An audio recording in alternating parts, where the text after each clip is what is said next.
Party సభ్యత్వం అందించి 100 రూపాయల రుసుము తీసుకుని ఆ అకౌంట్లో ఆ బ్రాంచుల్లో డిపాజిట్ చేస్తాం జరిగింది. ఆ డబ్బులు తెలుగుదేశం పార్టీ మెయిన్ అకౌంట్కి కూడా వస్తాం జరిగింది. ఆనాడు కార్యకర్తలు ఇచ్చిన హామీ మేరకు మేము ఇన్సూరెన్స్ కూడా కట్టాం. దాదాపు 110 కోట్ల రూపాయలు ప్రమాద బీమా తెలుగుదేశం పార్టీ కార్యకర్తలకి అందించాం.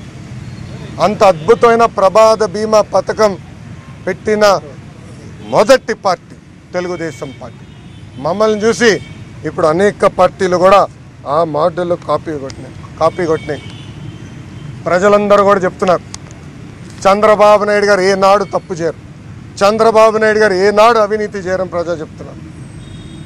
ఈ ప్రభుత్వం మా నాయకుడు చంద్రబాబు నాయుడు గారిని రాజమండ్రి జైల్లో జ్యుడిషియల్ రిమాండ్కి పంపించినా ఇప్పుడు కూడా భయపడుతున్నారు. అందుకే మేము విసులు కొడితే కేసు, కొవ్వొత్తులు పట్టుకుని బయటకు వస్తే కేసు, ఒక పోస్టర్ పట్టుకుని రోడ్డు పైన నడుస్తే కేసు. ఎందుకండి ఇంత భయం?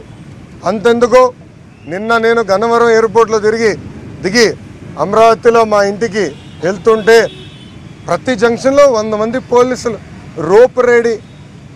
అంటే మా నాయకులు బండ్లు వస్తుంటే ఆపేదానికి ప్రయత్నిస్తారు. ఈరోజు విజయవాడలో నేను అమరావతిలో బయలుదేరి ఇక్కడ రాజమండ్రికి వస్తుంటే అడుగడుగున మా నాయకుల్ని ఆపుతున్నారు. ఎందుకే మీకు అంత భయం? ఎందుకు తెలుగుదేశం పార్టీ అన్నా మా నాయకులన్నా ఆ పసుపు జెండా అన్నా మీకు భయం అని సభాముఖంగా అడుగుతున్నా. ఇంతేకాదు, చంద్రబాబు నాయుడు గారు అరెస్ట్ చేసిన తర్వాత నా పైన కూడా అనేక ఆరోపణలు చేశారు వీళ్ళు. మన కోర్టులో ఏం చెప్పారు? ఇన్నర్ రింగ్ రోడ్లో 41A ఇస్తామని, ఫైబర్ గ్రిడ్లో లోకేష్కి ఎలాంటి పాత్ర లేదు, ఏమైనా ఆధారాలు ఉంటే 41A నోటీస్ ఇచ్చి పిలుస్తాం, దయచేసి ఇన్వెస్టిగేషన్తో కోఆపరేట్ చేయమని చెప్పింది ఈ ప్రభుత్వం. ప్రజలందరూ కూడా ఆలోచించాల. మీ ఆశీస్సుల వల్ల 1982 నుంచి తెలుగుదేశం పార్టీ అధికారంలో ఉన్నా లేకపోయినా నిరంతరం మీకు సేవ అందించాం. అధికారంలో ఉన్నప్పుడు మీకోసం అనేక సంక్షేమ అభివృద్ధి కార్యక్రమాలు తీసుకొచ్చింది తెలుగుదేశం పార్టీ.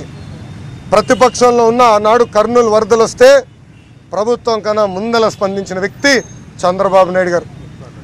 మొన్న కోవిడ్ వస్తే మాస్కులు అందజేసింది చంద్రబాబు నాయుడు గారు. ఎంపీ నాని అన్న ఇప్పుడే చెప్పినట్లు ఆనాడు ఉత్తరాఖండ్లో తెలుగోలు వరదల వల్ల ఇరుక్కుపోతే